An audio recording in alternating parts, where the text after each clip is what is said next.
Loué soit Jésus-Christ, le Verbe de Dieu invisible, qui l'a rendu visible.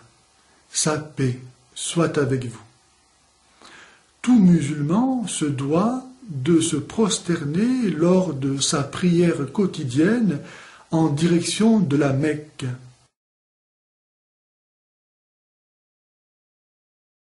C'est-à-dire en direction de la Kaaba, qui en est le cœur, et plus précisément de sa fameuse pierre noire. Comment ceux qui accusent les catholiques de vénérer la croix de Jésus-Christ, par laquelle le pouvoir de Satan a été brisé, ne rougissent-ils pas de se prosterner devant une météorite déjà autrefois divinisée, et de l'embrasser et de s'y frotter,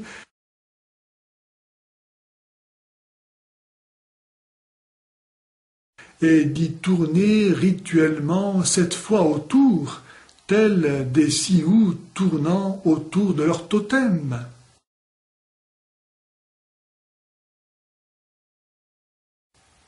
Comment des gens qui prétendent appartenir à une religion pure de toute idolâtrie peuvent-ils justifier de tels comportements? Et ce sont les mêmes qui, un peu plus loin, lapident un rocher symbolisant Satan.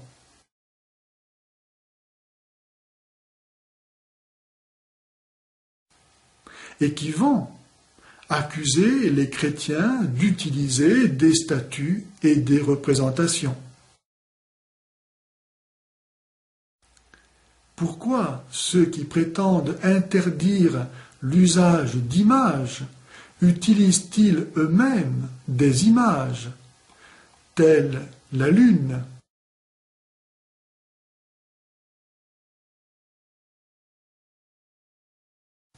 ou l'étoile? Lorsqu'on sait que dans le panthéon mécois, le dieu principal, le plus grand, était Hubal, le dieu de la lune, le dieu de la tribu des Korachites, à laquelle appartenait Mahomet, on comprend alors que la lune soit présente sur nombre de drapeaux de pays musulmans,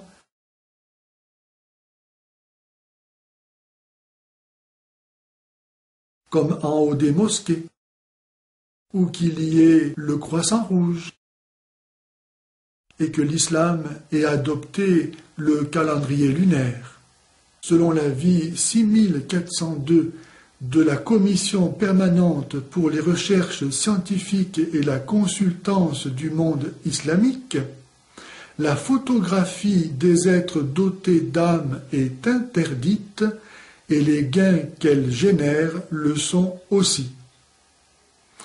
On imagine les problèmes de conscience que la civilisation occidentale doit donner aujourd'hui aux pieux musulmans, qui ne veulent pas d'images. S'il fallait proscrire toutes les images, comme le demande la radicalité du dogme musulman, alors il faudrait éliminer tous les hommes créés à l'image de Dieu et qui réfléchissent malgré eux la gloire, la beauté et la bonté de leur Créateur. Il faudrait même éliminer toutes les créatures, car en elles toutes ne peut pas ne pas se manifester, se révéler la gloire, la bonté de leur Créateur. On voit ainsi à quelles absurdités, à quelle monstruosité en arrive une lecture de la parole de Dieu faite en dehors de l'esprit qui l'a inspiré. Il n'y a ici-bas qu'une seule réalité visible que les chrétiens adorent. C'est le pain et le vin devenus le corps et le sang de Jésus. Mais cette réalité n'a rien qui puisse donner le change avec l'idée que les hommes se font spontanément de Dieu, c'est-à-dire une toute-puissance menaçante.